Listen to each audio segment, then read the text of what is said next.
नमस्कार. साथी मानवतेचा या यूट्यूब चॅनलमध्ये मी शकील सय्यद आपल्या सर्वांचे सहर्ष स्वागत करतो. आज आपण फलटणमध्ये आहोत आणि फलटणमध्ये कॉक्रोच जनता पार्टी या पार्टीने जे आंदोलन उभं केलेलं आहे, या आंदोलनाला पाठिंबा देण्यासाठी आज इथं काही युवक आहेत आपल्याबरोबर आणि त्यांच्याशी चर्चा करण्यासाठी आपण इथं आलेलो आहोत. मला वाटतं गेल्या 15 दिवसामध्ये किंवा 15 दिवसामध्ये मी पुण्यामध्ये गेलो होतो आणि कॉक्रोच जनता पार्टीचं लाईव्ह थेट प्रक्षेपण आपल्या साथी मानवतेच्या यूट्यूब चॅनलच्या माध्यमातून तिथं जाऊन थेट प्रक्षेपण केलं होतं. परंतु मला वाटलं नाही की हे खूप मोठं वादळ आज फलटणमध्ये येऊन धडकेल आणि याची सुरुवात फलटणमध्ये सुद्धा होईल आणि हे युवक पुन्हा जागे होतील.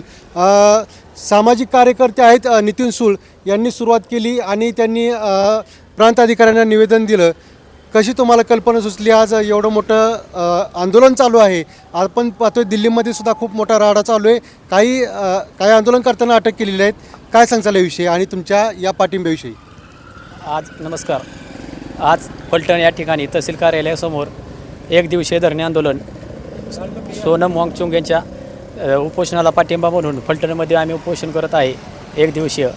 तरी या ठिकाणी सर्व सामाजिक राजकीय क्षेत्रातील सर्व युवकांनी आज या ठिकाणी येऊन पाठिंबा दर्शवत आहेत. हे बघून आम्हाला बी एक चांगलं वाटतं आहे. येणाऱ्या काळात असेच आपण आंदोलन तीव्र करू, एवढंच मी सांगतो. नक्कीच धर्मेंद्र प्रधान यांनी राजीनामा द्यावा यासाठी दिल्लीमध्ये खूप मोठं आंदोलन चालू आहे आणि त्या आंदोलनाला पाठिंबा म्हणून आज अनेक युवक आलेले आहेत. शिवसेना उभाटा गटाचे श्री विकास नाळे साहेब आहेत. साहेब, आज आपणही पाठिंबा दिला आहे, काय सांगचाल? खऱ्या अर्थानं ज्या पद्धतीनं आपण आज देशभरामध्ये बघतोय की एका महिन्यापासून सोनम वांगचुक साहेब हे दिल्ली या ठिकाणी आमरण उपोषणासाठी बसलेले होते. खऱ्या अर्थानं लोकशाही मार्गानं अतिशय शिस्तबद्ध असं आंदोलन त्यांचं चालू होतं. पण या देशातील युवकांना न्याय देण्यासाठी, या देशातील युवकांच्या भावना सरकारपर्यंत पोहोचवण्यासाठी आंदोलनाच्या माध्यमातून आमरण उपोषण, अन्नत्याग आंदोलन या ठिकाणी ते बसलेले होते. पण खऱ्या अर्थानं या सरकारला त्या गोष्टी घडून द्यायच्या नाहीत. माननीय पक्षप्रमुख आदरणीय उद्धवजी ठाकरे साहेब यांनीसुद्धा वारंवार त्या ठिकाणी धर्मेंद्र प्रधान, केंद्रीय शिक्षण मंत्री धर्मेंद्र प्रधान यांचा राजीनामा घ्या असं वारंवार मागणी होती, देशभरातून मागणी होती. आज अगदी मरणाच्या दारावरती येऊन ठेपलेल्या असतानासुद्धा सोनम वांगचुक सरांना त्यांनी न्याय दिला नाही. या ठिकाणी केंद्र शासनाचा कोणताही मंत्री, कोणताही प्रतिनिधी त्या ठिकाणी त्यांना आंदोलनास्थळी भेटून त्यांची विचारपूस करून त्यांचे कोणतेही निवेदन किंवा त्यांचे प्रश्न समजून घेतले नाहीत. इतकं निष्ठुर आणि गेंड्याच्या कातडीचं हे केंद्र सरकार या देशामध्ये बसलेलं आहे. खऱ्या अर्थानं हे सरकार अतिशय निर्दयी आणि हुकुमशाही पद्धतीनं चाललेलं आहे. हम करे सो कायदा अशा पद्धतीचं ह्यांचं धोरण आहे. खऱ्या अर्थानं लोकशाहीमध्ये ह्या देशाचा जो कणा आहे, ह्या देशाचा जो उद्याचा तारा आहे, त्या युवकांचे जर प्रश्न सुटत नसतील तर देशाचं भवितव्य कोणत्या दिशेला चाललेलं आहे असा या ठिकाणी प्रश्न निर्माण होतो. आणि आपण बघितलं असेल की आज सकाळपासून प्रचंड प्रमाणामध्ये युवक हे संसदीय पावसाळी अधिवेशन चालू होते आणि त्या दरम्यानच संसदेवरती ला घेराव घालण्याचं काम या ठिकाणी या भारत देशातील युवक तरुण मोठ्या प्रमाणावर त्या ठिकाणी करत आहे. आणि अशा परिस्थितीत सुद्धा हे आंदोलन, आजचं सुद्धा आंदोलन आहे, दाबण्याचा प्रयत्न केंद्र सरकारचं चालू आहे. अक्षरशः लाठीचार्ज त्या ठिकाणी घडून येतो आहे, त्यांना तिथपर्यंत पोचू दिलं जात नाही. मग अशा परिस्थितीमध्ये लोकशाही मार्गाने जर युवक त्यांच्या न्याय हक्कासाठी भांडत असतील तर हे भांडूनसुद्धा सरकार देत नाही. या पद्धतीचा हुकुमशाही पद्धतीचा कारभार या ठिकाणी चालू आहे. त्यामुळं या आंदोलनाच्या माध्यमातून धर्मेंद्र प्रधान यांचा राजीनामा व्हावा, या देशातील तरुणांना न्याय मिळावा. जो पेपरफुटीसारखा गलथान कारभार झाला, या पद्धतीचा इथून पुढच्या काळामध्ये त्या प्रकारची घटना घडू नये याची दखल सरकारने घ्यावी. आणि जे काही युवकांचे प्रश्न आहेत ते तातडीनं सोडवून त्यांच्या आंदोलनाची दखल घेऊन सरकारनं या ठिकाणी तातडीनं त्यांचा राजीनामा घ्यावा. त्याच पद्धतीनं आज या ठिकाणी नितीन सूळ हे आंदोलनाला एक दिवसीय ठिय्या आंदोलनाला बसलेले आहेत. फलटण तालुक्यातून सुद्धा प्रचंड प्रमाणामध्ये युवतीमध्ये रोष आहे आणि त्याच रोषाचा परिणाम म्हणून आज बऱ्याच राजकीय सामाजिक संघटना आहेत, नितीनराव सूळ आहेत, त्याचबरोबर त्यांचेही सहकारी मित्र सामाजिक संघटनेमध्ये काम करणारे चोरवणे साहेब आहेत. या ठिकाणी त्यांनीसुद्धा आज सकाळपासून या ठिकाणी बसून आपला निषेध नोंदवलेला आहे. खऱ्या अर्थानं आमच्या सर्वांच्याच वतीनं या जी दिल्लीमध्ये आंदोलन चालू आहे त्या आंदोलनाला जाहीर असा पाठिंबा आहे. आणि आमचा शिवसेना फलटण तालुका उद्धव बाळासाहेब ठाकरे पक्षाच्या वतीनंही मी या ठिकाणी सकाळपासून बसलेल्या ठिय्या आंदोलनासाठी या सर्वांना आम्ही पाठिंबा देत आहोत. त्याचबरोबर मला वाटतं की आज सकाळपासून बरेच युवकसुद्धा या ठिकाणी भेटून गेले आणि या आंदोलनाची दिशा आक्रमक पद्धतीची होईल असं वाटते. धन्यवाद. नक्कीच फलटणमध्ये हे कॉक्रोच जनता पार्टीचं वादळ धडकलेलं आहे. शिवसेना पक्षातर्फे त्यांनी सांगितलं गेंड्याच्या कातडीत सरकार आहे. आज दुसरे जे सामाजिक कार्यकर्ते यांच्याकडून जाणून घेऊया, खरंच गेंड्याचं कातडीत सरकार? खरं तर सोनम वांचूक यांना त्यांच्याबरोबर चर्चा करायला यायला पाहिजे होतं का त्यांना उचलून यायला पाहिजे होतं? काय वाटतंय?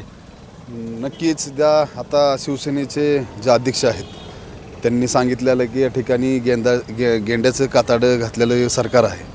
गेंड्याचं कातडं नाही तर ह्या देशामध्ये असणारं जे सरकार भाजप सरकार आहे पहिल्यांदा ही जातीवादी सरकार आहे. जातीमध्ये भांडणं लावायची, आता जातीमध्ये भांडणं लावायची, जातीय तेढ निर्माण करायची आणि असंख्य ह्या ठिकाणी देशामध्ये भाजप सरकार आल्यापासून असंख्य प्रकार ह्या देशामध्ये घडलेला आहेत. आता या ठिकाणी शिक्षणासाठी एखादा व्यक्ती जर ह्या दिल्लीमध्ये उपोषणाला बसायची त्याला वेळ येत असेल तर ह्या देशामध्ये खऱ्या अर्थाने लोकशाही राहिली का? संविधानाचं राज्य राहिलं आहे का? हे प्रश्न हे देशामध्ये सर्वसामान्य लोकांना पडलेला आहे. या ठिकाणी या फलटण तालुक्याच्या वतीने जे आमचे सूळसाहेब असेल आणि त्यांची टीम असेल, या ठिकाणी फलटण तालुका तहसीलदार कार्यालयासमोर या ठिकाणी एक फलटण शहरामध्ये ग्रामीण भागातला एक व्यक्ती हा फलटण शहरामध्ये उपोषणाला बसलेला आहे. दिल्लीमध्ये हे आंदोलन चालू आहे, परंतु फलटण शहरामध्ये ग्रामीण भागातला एक व्यक्ती फलटण शहरामध्ये उपोषणाला बसलेला आहे. म्हणजे ही किती पद्धतीनं तीव्र स्वरूपाचं आंदोलन हे देशामध्ये उभं राहतं आहे. या ठिकाणी सर्वच देशामध्ये असाच प्रकार चालू आहे. त्यामुळं या ठिकाणी या पहिल्यांदा जातीवादी सरकारचं मी जाहीर असा निषेध करतो. या ठिकाणी फलटण तालुक्यातील सर्व सामाजिक चळवळीतील काम करणारे राजकीय पक्ष या ठिकाणी सूळसाहेब असतील आणि त्यांच्या टीमला ह्या आंदोलनाला एक दिवसीय लक्षण उपोषणाला या ठिकाणी जाहीर असा पाठिंबा दिलेला आहे. मी डेमोक्रेटिक पार्टी ऑफ इंडियाच्या वतीनं या ठिकाणी त्यांना जाहीर असा पाठिंबा देतो आणि ह्या ठिकाणी तीव्र स्वरूपाचं आंदोलन जरी उभा झालं तरी त्यालासुद्धा आम्ही रोडवर येण्याचं आम्ही सर्वच समाज बांधव आम्ही काम करणार आहेत.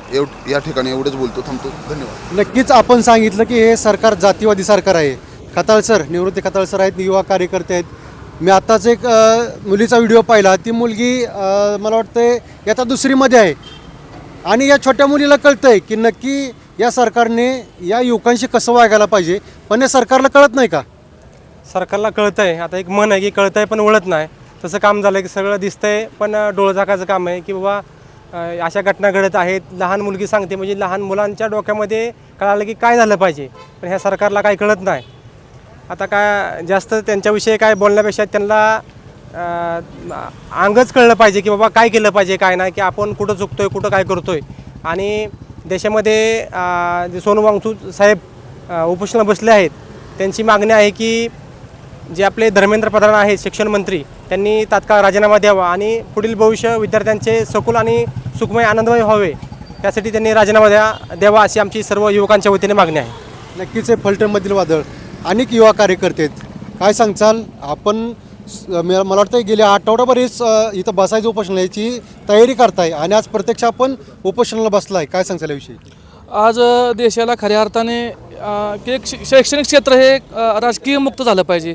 जर राजकीय मुक्त झालं तर तो विद्यार्थी आज त्याच्या हातात भविष्य आहे. तो डॉक्टर, वकील, इंजिनियर, प्राध्यापक होणार आहे. आज जर त्या भ्रष्ट जन्माला आला तर पुढची पिढी भ्रष्ट जन्माला येणार आहे. आज रस्ते, पूल, कुठे काही बघा तुम्ही, जर भ्रष्ट अधिकारी असेल तर काम हे भ्रष्ट पद्धतीने होत आहे. जर हे भ्रष्ट पद्धतीने होऊ नये हे जर पाहिजे असेल तर सोनम वांगचूक सरांचं आंदोलन आहे ते खरं सत्याच्या मार्गाने आहे, संविधानाच्या मार्गाने आहे आणि लोकशाही टिकावं ह्या मार्गाने आहे. या आंदोलनाला मी मौर्यक्रांती महासंघाच्या वतीने जाहीर पाठिंबा देतो. नक्कीच ईश्वर या सरकारला योग्य बुद्धी द्यावो अशी आपण ईश्वरचरणी प्रार्थना करू आणि आपण इथे थांबूया. धन्यवाद.